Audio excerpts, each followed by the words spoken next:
Story this morning, South and North Korea are set within the next few hours to hold their groundbreaking ceremony in North Korea for linking and modernizing railways and roads between the two sides. This comes 8 months after the leaders of Seoul and Pyongyang first agreed to work together on this massive project. It wasn't exactly smooth sailing due to a lack of progress in North Korea-U.S.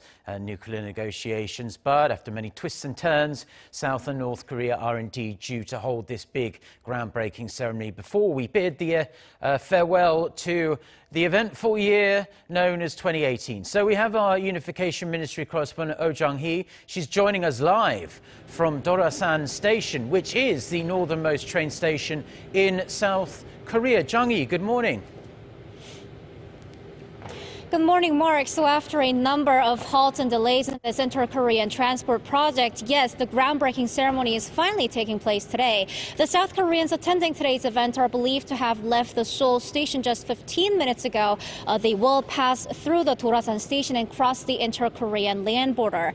They will arrive at the North Panmun station in just about 2 hours from now, where today's groundbreaking ceremony will take place. As you mentioned, Dorasan station, where I am right now, is the northernmost train station in South Korea, only 700 meters away from the demilitarized zone. So if trains really get to move back and forth between South and North Korea, then this will be the last train station before you cross the border into the north. Yeah, I've been there a couple of times myself. It's a fascinating station to go to. It's not many people milling around, but hopefully that will change in the coming years. But Jung-hee, tell us more about what we can expect during today's groundbreaking ceremony. Sure. So there will be 100 participants each from South and North Korea. From South Korea, Seoul's Transport and Unification Ministers Kim Hyun-mi and Do Myung-gyun will be attending, along with the leaders of South Korea's political parties and railway and road-related officials, as well as a few war-torn family members whose hometowns are back in the north. From North Korea, Lee Sun-kwon, the head of Pyongyang's Inter-Korean Reunification Committee, will be at the event with senior North Korean officials from the Economic Cooperation Committee and vice ministers of railway and land.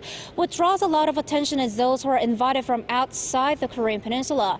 Top railway and road officials from Russia, China, and Mongolia will be at the North Panmun station today. That, as the inter-Korean railways could eventually be linked to railways cutting across these three countries to join the Trans-Eurasian rail network in the future. Also, the executive secretary of the UN's Economic and Social Commission for Asia and the Pacific will be at the event. We're assuming her presence is because of a project called the Asian Highway Network, where UNESCOP and countries in Asia and Europe aim to connect highways that cross the continent and reach Europe. A couple of proposed routes pass through the two Koreas.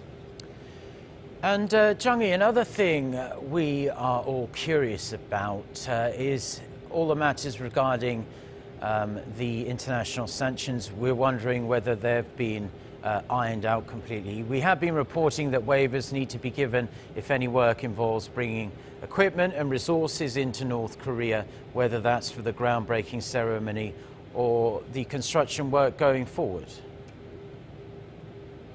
You're absolutely right. And for the groundbreaking ceremony today, yes, we had to get a sanctions waiver from the UN Security Council. So the UN Security Council granted a sanctions waiver for the two Koreas to hold this symbolic ceremony today, according to the South Korean government. And the waiver also comes as a result of consultations between Seoul and Washington, especially through their bilateral working group meeting they had last week. The ceremony itself isn't subject to North Korea sanctions, but waivers are required for the South Korean trains carrying the participants and the materials necessary for the event to enter the north. The fact that Seoul received waivers for on-site surveys and today's ceremony doesn't mean these waivers will apply to whatever work happens in the future. That is, the two Koreas will have to earn additional waivers in the future for any work that involves bringing resources into the north. Seoul is stressing today's event, despite what it's called, won't actually break ground that is for symbolic purposes. The actual construction work won't begin yet, and things will go in accordance with progress on North Korea's denuclearization. Back to you, Mark.